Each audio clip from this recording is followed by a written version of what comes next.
vous êtes là? Bonjour! Aujourd'hui, je vais faire la critique d'un autre jeu Star Wars. Je parle de Rogue Leader au GameCube. C'est drôle, une GameCube. Ça ressemble vraiment à une boîte de Kleenex. Et en plus, les jeux pour la GameCube, là, sont tout petits.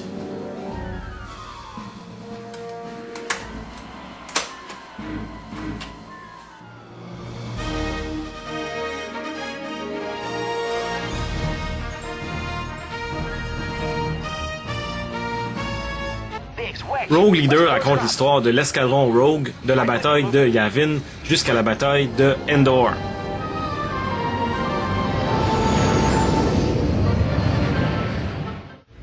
C'est sous-titré Rogue Squadron 2. Rogue Squadron, c'est un jeu similaire au Nintendo 64. Bon, c'est pas vraiment la suite, je dirais que c'est plutôt un remake, parce qu'on a à peu près les mêmes missions, comme celle où il faut aller récupérer Kriegsmadine le transfuge, et aussi la bataille de Hoth. Le principal attrait de ce jeu-là, c'est la reconstitution de la bataille de Yavin, principalement le bout de la tranchée sur l'étoile de la mort. La reconstitution, la bataille de Endor. Ces deux batailles-là n'ont jamais été aussi bien reconstituées dans aucun autre jeu vidéo. Il y a aussi la bataille de Hoth qui est pas mal bien faite, sauf que j'ai toujours trouvé ça un peu plate, moi, de tourner autour d'un hat-hat avec une corde.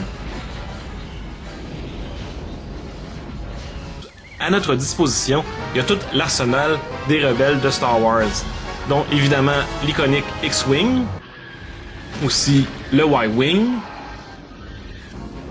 le Snowspeeder,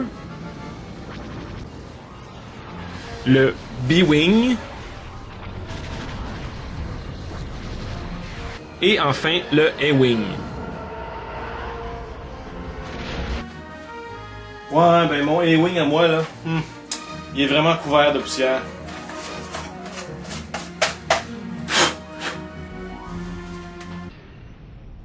Comme vous avez pu le constater avec les images que je vous ai montrées jusqu'à maintenant, les graphiques sont tout simplement superbes.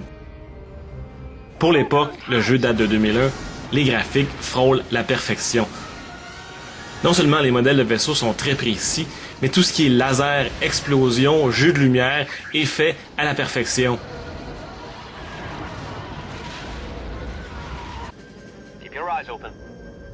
En plus, il arrive souvent dans le jeu qu'on ait des dizaines et des dizaines de modèles 3D en même temps qui bougent et ça fait même pas du tout ralentir le jeu.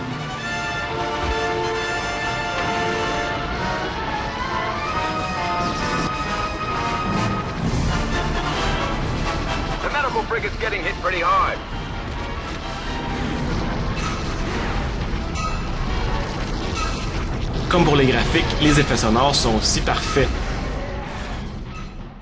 Pour la musique, par contre, on a un drôle de mix. Des fois, c'est carrément la musique de John Williams. D'autres fois, c'est des réarrangements un peu bizarres faits sur un clavier.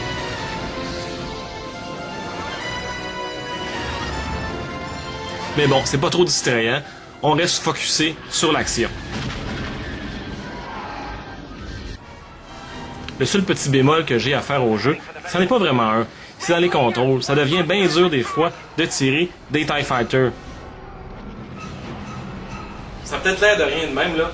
Mais un TIE Interceptor, ça va vite en titi, c'est difficile à pogner qu'un laser. Bizarrement, j'ai essayé de vous faire un exemple en jouant au jeu. Mais j'étais vraiment bon puis j'arrêtais pas de les tirer en quelques coups laser. Et ben...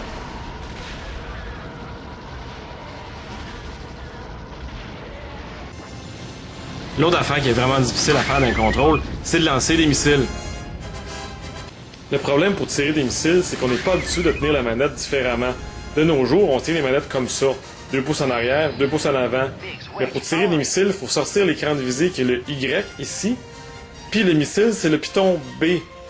Fait que là, il faut que je lâche mon piton en arrière et que je vienne tirer sur B.